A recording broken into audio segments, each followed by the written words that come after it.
저는 1982년 부산에서 태어났습니다. 제가 태어나던 해에 아버지의 사업이 실패했고 집은 빚더미에 앉았습니다.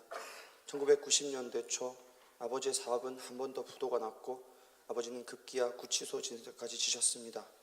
늘 끼니를 걱정하는 가난 가운데 어린 두 아이를 키워야 했던 어머니가 찾아간 곳은 동네 교회였습니다. 아버지의 심한 핍박에도 불구하고 어머니는 어느새 할렐루야 아주머니가 되셨습니다. 어머니는 집회나 부흥회가 있을 때마다 어린 나를 끌고 다니셨고 억척스럽게 전도하고 다니셨습니다. 어머니는 전도사가 되셨고 신학 공부를 하여 목사 안수까지 받았습니다. 어머니로부터 엄격한 신앙적인 가르침을 받으며 저는 교회의 테두리 안에서 유년 시절을 보냈습니다. 2001년 고등학교를 졸업하고 저는 서울로 대학을 가게 되었습니다. 교회를 떠나자 곧 저의 신앙생활은 중단되었습니다. 세상적인 친구들과 사귀며 술, 담배를 시작하였고 매일 밤새 술을 마시며 시간을 보냈습니다. 교회를 찾지도 주일 성수도 하지 않고 20대 초반을 그렇게 보냈습니다. 그러던 중 누나의 손에 이끌려 청년들이 모이는 신촌의 조그만 개척교회에 가게 되었습니다. 하루는 그 교회 목사님께서 함께 하루 금식을 하자고 하셨습니다. 중요한 시험 전날이었지만 목사님 말씀이니 순종하여 금식을 하기로 마음먹었고 난생 처음 1일 금식을 했습니다. 그날 밤 함께 금식한 청년들이 교회에 모여 합심 기도를 했습니다. 열심히 기도하는데 갑자기 혀가 마음대로 움직이기 시작했습니다. 방언 기도였습니다. 그렇게 저는 생각지도 못했던 성령을 받았습니다. 감동이 있었고 두렵기도 했지만 성령을 받은 후에도 저는 세상적인 삶을 전혀 바꾸지 않았습니다. 말씀으로 전혀 양육받지도 못했고 신앙보다는 내 눈앞의 욕심과 세상의 성공을 위해 하루하루 치열하게 살았습니다. 직장 생활을 시작하면서 제 삶은 더 세상적이 되었습니다. 의무적으로 잦은 접대 술자리에 가야 했습니다. 30이 될 즈음 돌아보니 나의 모든 환경과 인간관계와 삶의 모양이 신앙과는 너무나 거리가 멀다는 것을 깨달았습니다. 술에 만취해 택시를 타고 집으로 돌아갈 때 가끔 라디오에서 기독교 방송 찬양이 나오면 눈물을 흘리기도 했지만 도저히 돌아갈 엄두는 나지 않았습니다. 나는 다시는 온전한 신앙생활을 할 수 없겠지. 30이 될 즈음 저는 신앙생활을 체념했습니다. 저는 26살 때 공인회계사 자격시험을 패스하고 남들이 부러워하는 전문직으로 회계법인에서 일을 시작했습니다. 입사 때부터 목표는 해외 파견이었습니다. 남들보다 많은 시간을 일해야만 해외 파견을 기회를 잡을 수 있었기 때문에 입사 후 약 4년을 워크홀릭으로 살았습니다. 매일 자정이 지나서야 퇴근을 하고 주말도 늘 일을 했습니다. 잦은 술자리와 야근으로 급기야는 과로로 인한 쇼크와 호흡곤란 증상으로 응급실에 가기도 했습니다. 그러나 초음파 검사를 받아보라는 의사의 말도 무시하고 계속 일만 했습니다. 그러던 중 리턴 트랜스퍼라는 새로운 해외 파견 프로그램이 사내에 공지되었습니다. 영어도 못하는 내가 설마 되겠어? 하는 마음이었지만 지원했습니다. 석 달을 시달리며 홍콩과 뉴욕의 인터뷰 담당자들과 3번의 전화 인터뷰를 했습니다. 얼마 후 미국에서 Congratulations로 시작하는 이메일을 받았습니다. 미국에서 일하게 된 것을 축하한다는 내용이었습니다. 와, 저는 기쁨에 뛰어나가 동네를 달렸습니다. 그리고 지인들과 축배를 들었습니다. 그런데 어찌된 일인지 미국 갈 날짜가 다 되었는데 잡 오퍼 메일이 오지 않는 것입니다. 불안한 마음이 들어 이메일을 보냈습니다. 답변이 왔습니다. 미안하다. 학교 통보 메일이 직원 실수로 잘못 갔다. 마지막 인터뷰에서 너가 그 일에 적합하지 않다고 결정났다. 다른 인터뷰를 알아봐 주겠다 였습니다. 마치 롤러코스터를 타고 아래로 급강하하는 듯 가슴이 무너져 내렸습니다. 미국 가게 되었다고 중요한 프로젝트에서 다 제외되어 성과평가도 엉망이 될 상황이어서 제게는 마지막 기회였습니다. 어찌됐든 끝까지 해보자. 인터뷰 날 새벽 일찍 회사에 나가 미국으로부터 연락을 기다렸습니다. 그러나 약속 시간이 지나도 연락이 없었습니다. 미국에 보이스메일을 남기고 밤늦게까지 회사 오피스에 남아 연락을 기다렸습니다. 메일도 전화도 없었습니다. 토요일 새벽 1시 저는 여의도 오피스 8층에 혼자 남아 있었습니다. 주체하기 힘든 좌절감이 몰려왔습니다. 그때 저는 오피스 바닥에 무릎을 꿇었습니다. 그리고 기도하기 시작했습니다. 하나님, 너무 힘듭니다. 하나님, 너무 힘듭니다. 다른 말은 나오지 않았습니다. 마음을 추스리고 미국으로 전화했습니다. 미안하다, 다시 인터뷰 잡아주겠다는 답을 들었습니다. 그런데 이틀 뒤 미국 오피스에서 메일이 왔습니다. 인터뷰는 필요 없으니 와서 일하라는 잡 오퍼 메일이었습니다.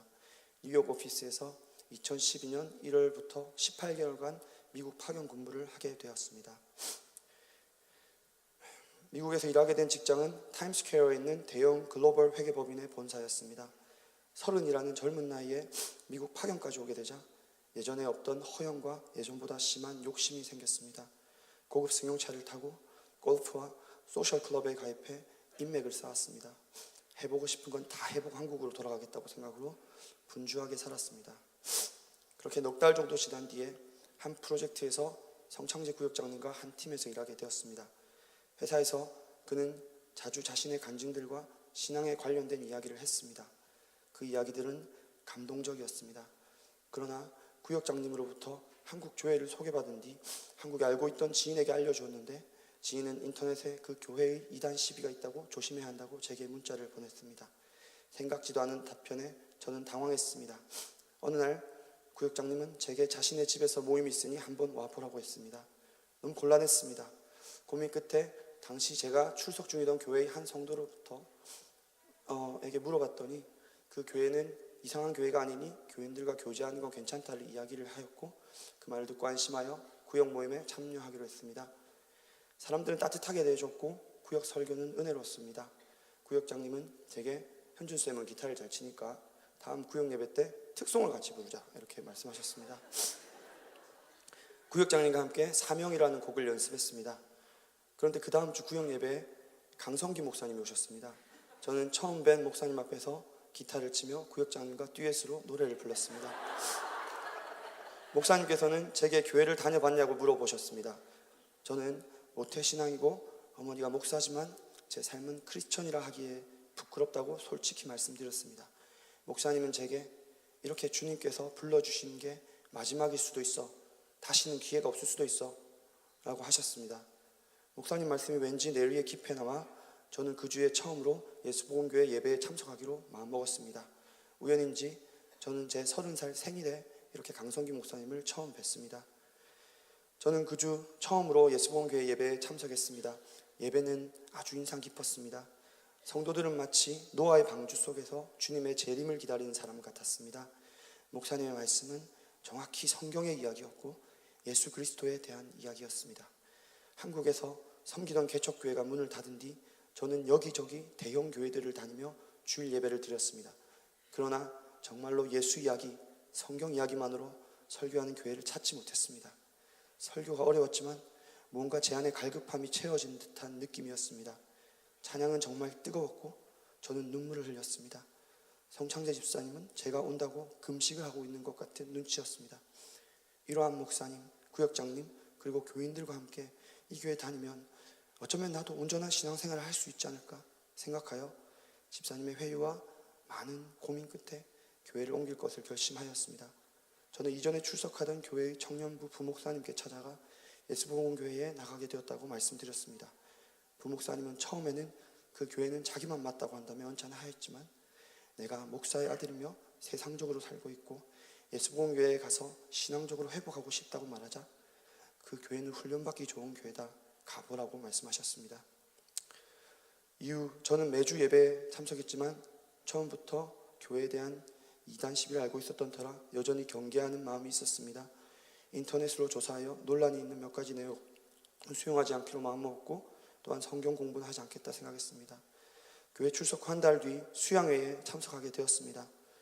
저는 수양회에서 구역원들이 나에게 침례를 받으라고 권고할 것을 예상했습니다. 저는 유아 세례를 받은 교인이었습니다. 수양회 첫날 밤 저는 구역장님께 나는 이미 세례받은 교인인데 침례를 또 받아야 되는 이유를 모르겠다. 만일 침례를 받으라고 한다면 수긍이 안 된다고 진지하게 말씀드렸습니다. 그런데 이튿날 아침 집회 중 갑자기 주체하기 힘들 정도로 눈물이 나기 시작했습니다. 이전에 성령 받았던 가슴 뜨거웠던 그러한 감정이었습니다. 한참을 울다가 침례를 원하는 이는 앞으로 나오라는 말에 저는 경황 없이 앞으로 나갔습니다.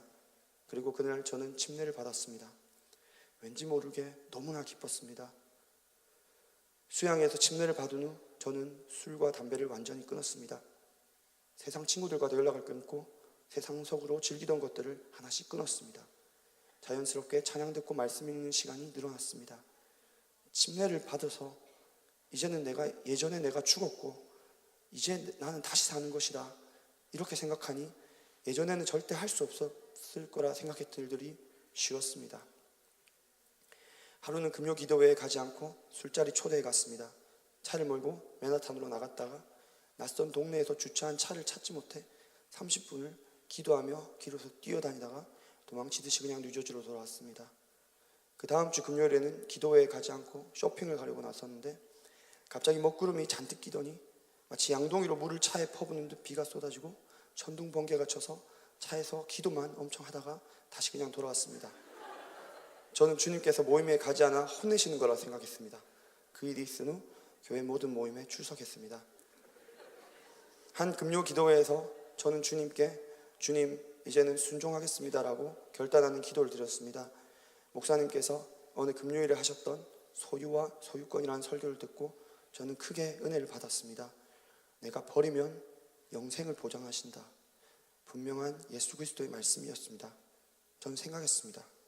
만일 내가 나이가 80이 되어서 나의 임종을 바라볼 때 내 젊은 시절에 어떤 경험을 기억한다면 내가 잘했다고 생각할까?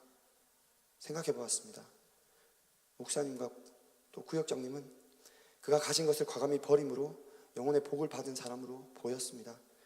나 또한 만일 기회가 있다면 나도 영생을 보장받는 일에 한번 도전해보고 싶다고 생각하고 기도했습니다. 그해 겨울 저는 조회 31기에 캔디로 참석했습니다. 많은 기대를 가지고 기도로 준비하고 갔습니다. 매 강의마다 저는 많은 은혜를 받았습니다. 4일이 어떻게 지나갔는지 모르게 짧게 느껴졌습니다. 조회에서 새 신자인 제 룸메이트의 영적 체험을 보았고 저는 충격을 받았습니다. 성령을 받던 중 룸메이트 안에 있던 귀신이 드러난 것입니다. 보이지 않는 영적 세계가 정말 있다는 것을 확실히 알았습니다. 조회 마지막 날 사람들 앞에서 받은 은혜를 간증하면서 저는 예수복음교회에서 계속 신앙생활을 하기 위하여 18개월 파견 근무가 끝나도 한국으로 돌아가지 않기로 결심했다고 교인들 앞에서 선포했습니다. 조회에 다녀와서 일주일 뒤 늦은 밤 본당에서 기도를 하고 있었습니다. 그런데 갑자기 불안감과 함께 몸이 떨려오기 시작했습니다. 두려운 마음에 기도를 더 하지 못하고 다른 쪽에서 기도하고 계시던 구역장님께 가서 뭔가 이상하니 같이 기도를 해달라고 부탁했습니다. 구역장님이 제 등에 손을 얹고 같이 기도했습니다. 저는 갑자기 괴성을 질렀고 제 의지와 상관없이 몸이 확 꼬였습니다. 내 안에 있던 귀신이 기도한 도중 드러난 것입니다. 우리는 새벽 4시까지 축사를 했습니다. 내 안에 그런 더러운 영적 존재가 나도 모르는 사이 있었다는 사실을 체감하니 저는 충격을 받았고 잠을 잘 수 없었습니다. EM 채플홀에서 아침에 해가 뜰 때까지 주보열 찬양을 부르며 눈물을 흘렸습니다. 그날 저는 제가 얼마나 더러운 죄인인지 깨달았습니다. 20대 10년 동안 술에 취해 방탕하게 또한 내 욕심을 쫓아 살았던 모습들을 떠올리며 해가 뜰 때까지 회개 기도를 했습니다. 이틀 뒤 추운 겨울이었지만 퇴근 후 저는 집으로 가지 않고 케이타운의 우리은행 앞으로 가서 처음으로 혼자 전도를 했습니다. 그리고 이후로도 시간이 날 때마다 케이타운으로 가서 예수를 전했습니다. 어느새 파견 근무 기간이 끝나갔고 미국에 남기 위해 신분을 서포트해 줄 수 있는 회사를 찾아야 했습니다. 4월 1일까지 H1 비자 신청이 들어가야 되는데 3월 중순이 되어서야 스폰서를 찾기 시작했기 때문에 시간이 촉박했습니다. 구역 식구들은 매일 모여 기도하고 금식해 줬습니다. 같은 직장을 다니던 김희영 집사님이 자기 일 제쳐두고 열심히 수소문한 끝에 한 미국의 회계법인으로부터 인터뷰 기회를 얻었습니다. 유일하게 얻은 기회였습니다. 기도하고 인터뷰를 보았습니다. 결과는 성공적이었습니다. 인터뷰 후 구두로 오퍼를 주겠다는 약속을 받았습니다. 직장을 구하게 해주신 주님께 감사했습니다. 그러나 이틀 안에 연락 주겠다고 약속했던 회사는 4일이 지나도 연락이 없었습니다. 구역장님 말씀에 순종하여 금, 토, 일, 3일을 교회에서 금식하며 기도하기로 결정했습니다. 혼자 교회에 있으며 계속해서 머릿속을 떠나지 않는 고민이 있었습니다. 취업되면 감사헌금을 얼마를 드릴까 하는 것이었습니다. 2주 주급을 드릴지 혹은 월급을 드릴지 이틀 내내 그 고민만 계속했습니다. 3일째 아침 눈을 떴는데 눈을 뜨자마자 머릿속에 내 물질이 있는 곳에 내 마음이 있다는 말씀이 떠올랐습니다. 그때 저는 수중에 한국에서 직장생활하며 적금 부어 모은 돈이 조금 있었습니다. 좋은 연봉 조건으로 직장을 주심에 감사하며 가진 돈 전부를 감사헌금으로 드리기로 작정하고 기도했습니다. 그러나 일주일이 지나도 잡 오퍼는 오지 않았습니다. 4월 첫 주 그 해의 취업비자 신청이 종료되었습니다. 파견 근무 기간이 3개월 남은 시점 저는 결국 취업 스폰을 구하지 못하였습니다. 주일 전날 밤 저는 적금 부어 모은 돈 18,000불이 적힌 수표를 놓고 고민했습니다. 취업이 안 되었는데 이것을 드려야 하나 고민했습니다. 직장을 구하지 못하게 되면 미국 체류 비용이 필요하기도 했습니다. 그러나 나 같은 죄인에게 베풀어 주신 은혜에 감사하는 마음이 올라왔습니다. 성경에 있는 부자 청년의 이야기와 재물에 대한 예수 그리스도의 말씀을 확인했습니다. 평생에 한 번밖에 없는 기회가 아닐까 생각되어 서원한 예물을 주님께 감사헌금으로 드렸습니다. 그날은 부활주일이었는데 예배 후 부활주일 행사에서 오 해피데이라는 찬양을 기쁜 마음으로 불렀던 기억이 납니다. 그날 이후 저는 보물을 하늘에 쌓는 신앙생활을 시작했습니다. 파견 근무가 한 달밖에 남지 않은 상황이었습니다. 저는 그때까지도 직장을 구하지 못하고 있었습니다. 그러나 나 영혼이 살기 위해 우리 교회에 있어야겠기에 캐시잡으로 일을 해야 한다 해도 한국으로 돌아갈 생각은 전혀 없었습니다. 그러나 부모님은 명문대를 나와 전문직으로 뉴욕 파견까지 간 아들이 이단 교회에 빠져서 정신나간 행동을 한다고 생각하실 게 뻔했습니다. 만약에 부모님께서 한국 교회에 오셔서 큰 은혜를 받으신다면 저를 이해하실 수 있지 않을까 생각했습니다. 지푸라기 잡는 심정으로 기도로 준비하고 부모님께 한국 교회에 참여할 것을 부탁드렸습니다. 그리고 어머니께서 한국 교회에 참여하시게 되었습니다. 어머니가 큰 은혜 받으시기 바라는 마음이 절실했습니다. 조회 첫날부터 마지막 날까지 3일 반나절을 금식했습니다. 직장일에 너무 바빴지만 신기하게도 금식은 전혀 힘들지 않았습니다. 금식 도중 저는 한 통의 전화를 받았고 E2 스페셜리스트 비자라는 처음 들어보는 비자로 즉시 신분 지원이 가능하니 저를 고용하겠다는 잡 오퍼를 지금의 직장으로부터 받았습니다. 그리고 저희 어머니는 한국교회에서 침례를 받으셨습니다. 2013년 7월 8일 이민국으로부터 신분 승인 통보를 받았습니다.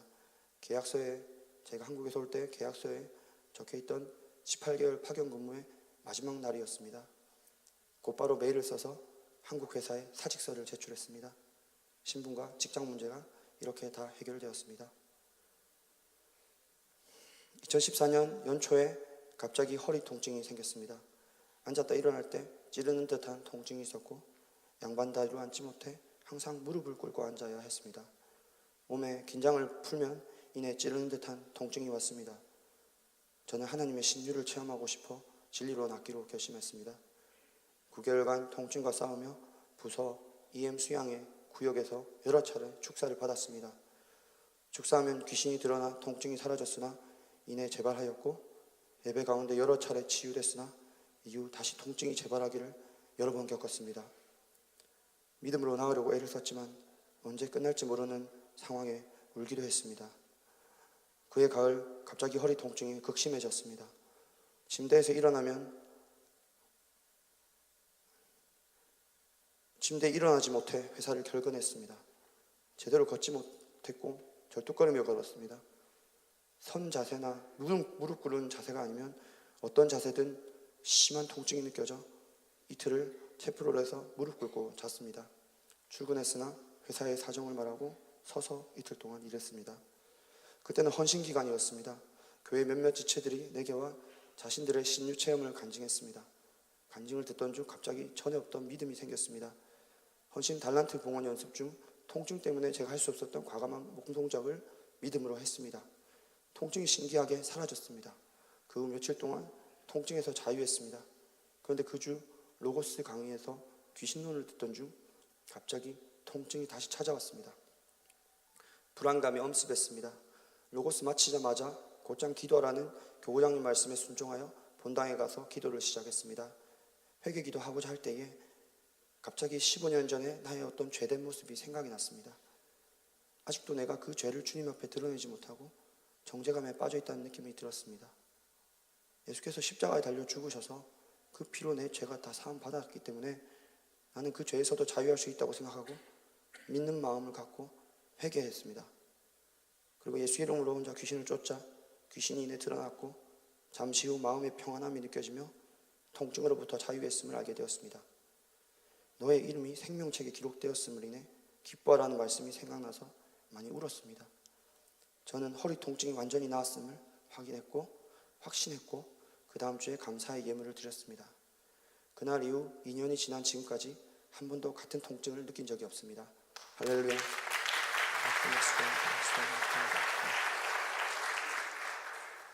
2014년 선교구역장 직분을 맡게 되었다는 통보를 받았습니다. 제게는 너무나 큰 부담이었습니다. 동시에 교회에 많은 직분을 맡게 되었습니다.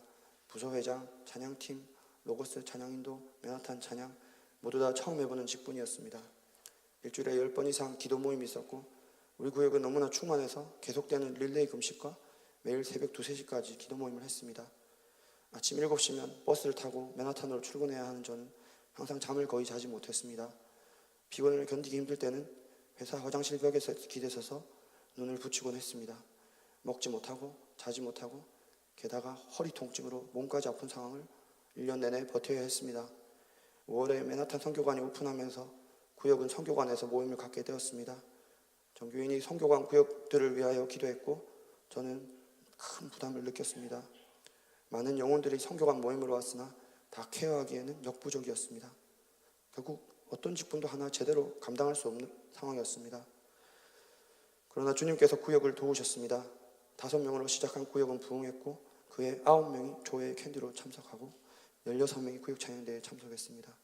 하지만 그 중에 제가 인도한 영혼도 한 명도 없었고 양육한 영혼조차 없었습니다. 제가 할 수 있는 건 그냥 순종하는 모습을 보여드리는 것뿐이었습니다. 교회의 일은 주님께서 하신다는 것과 교회가 함께하는 기도를 주님께서 응답하신다는 것을 알게 되었습니다. 이듬해 구역을 재편하여 고정 멤버 10명 정도의 인원으로 구역을 다시 시작했습니다. 그들을 보며 귀한 영혼들을 잘 섬기고 한 명도 교회를 떠나지 않도록 지키겠다고 다짐했습니다.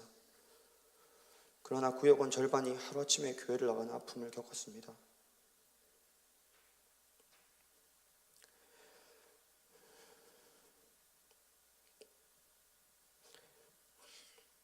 교회를 음해하고 거짓 소문을 뻗들인 사람들이 구역원들에게 어느새 모르는 새 접근했고 아직 믿음이 어린 영혼들이 마음을 흔들어 교회를 떠나게 했던 것입니다.